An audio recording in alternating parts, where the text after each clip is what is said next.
Konnichiwa. Halo Indonesia, apa kabar?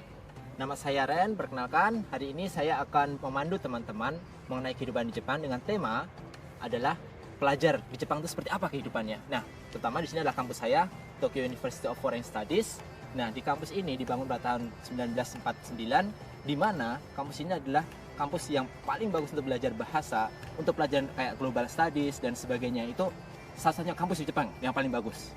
Nah, untuk selebihnya lebih seperti apa, mari yuk kita explore bersama-sama. Kita lihat bareng-bareng yuk. Oke, let's go. Baiklah teman-teman semuanya, selanjutnya di sini adalah perpustakaan. Nah, perpustakaannya di sini itu bedanya dengan Indonesia, ya gimana ya, lebih cozy lah ya. Terus habis itu saya terutama pada musim panas dan musim dingin paling sering menggunakan fasilitas ini. Kenapa? Selain ini di sini tuh kalau pada saat musim panas itu sejuk, pada saat musim dingin ada heater yang gratis lagi. Yuk langsung saja mari kita tengok.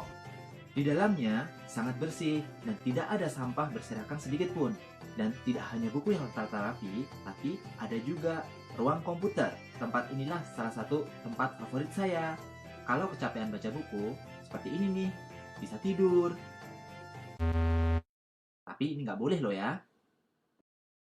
Kalau di tempat kita, hal ini adalah hal yang biasa. Namun, kalau di Jepang, kalau bukan kampus internasional, tidak akan ada tempat seperti ini. Yaitu tempat apakah itu? Musola. Belakangan ini, Islam sudah tidak asing lagi di Jepang. Jadi, teman-teman semua tidak perlu khawatir kalau pergi ke sini. Berikutnya, saya ingin memperkenalkan teman-teman ke tempat dormitory di mana saya tinggal. Asrama ini sudah selevel mansion, bagus dan komplit fasilitasnya. Begitu kita masuk, terdapat ruang lobi, di mana kita bisa ngerumpi dan bersantai bersama. Yuk, langsung saja kita cabut lihat kamar saya seperti apa. Mungkin ya kalau dibandingin dengan kamar di Indonesia, kamarnya agak sempit. Kamarnya seperti ini nih. Nah, kamarnya agak sempit, hanya saja fasilitas yang ada udah komplit lah pokoknya. Tuh, seperti inilah teman-teman. Ini dapurnya sempit sih, cuma buat satu orang aja. Ini dapurnya, dapur elektrik lagi, terus habis itu ini toiletnya.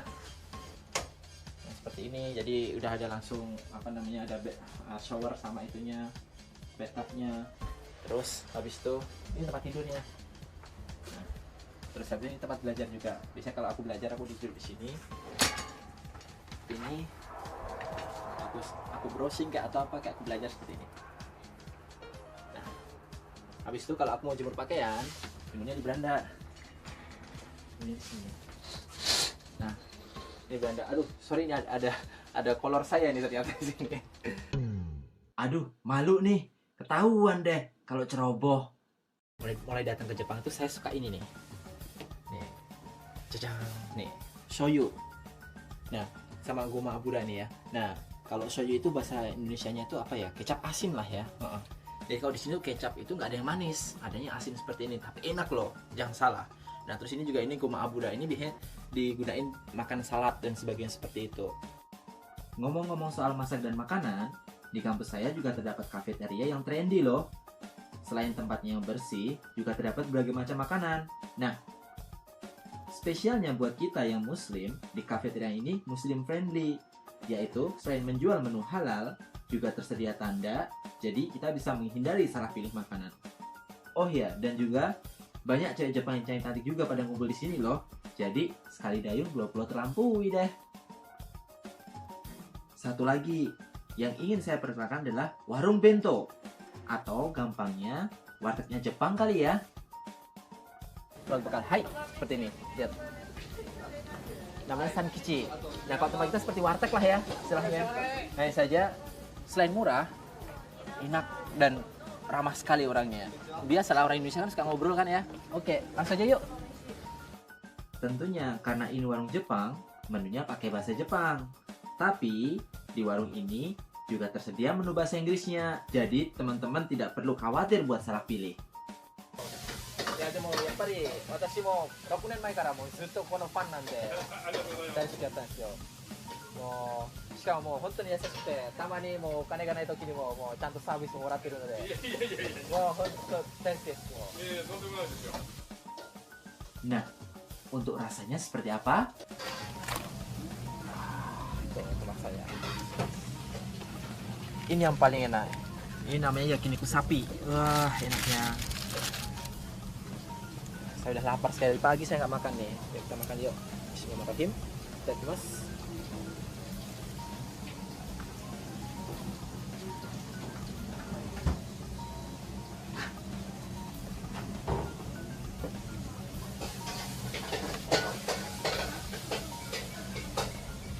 Mantap, mantap coy, mantap. Ini yakin sapi juga kan.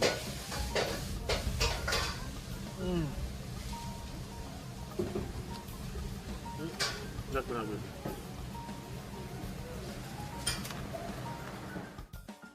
Nah, bagaimana? Teman-teman jadi pengen kesini kan? Kronologis ya, bahwa antara korban dengan saudara LAS ya, LAS ini memang sudah lama ya mereka saling mengenal. Mereka mengenal melalui chatting, yaitu saudara LAS chatting dengan korban melalui aplikasi Tinder. Saya rasa mungkin tahu ya aplikasi Tinder ini. Ya, dan tadi saya sampaikan mereka kemudian beberapa kali ketemu, dan korban memang juga kemudian meminta nomor WA kepada tersangka, dan keduanya sering melakukan chatting ya dengan menggunakan aplikasi WA atau WhatsApp. Dan terakhir ya tanggal 5 September mereka ada komunikasi ya, ada komunikasi antara si LAS dengan korban ini. Kemudian tanggal 7 September mereka ada berjanjian untuk bertemu di salah satu apartemen tadi, apartemen di Pasar Baru tadi. Dan kemudian mereka menyewa tanggal 7 sampai dengan tanggal 12 menyewa apartemen tersebut. Nah, disinilah kemudian ada waktu beberapa hari ya. Mereka kemudian sekitar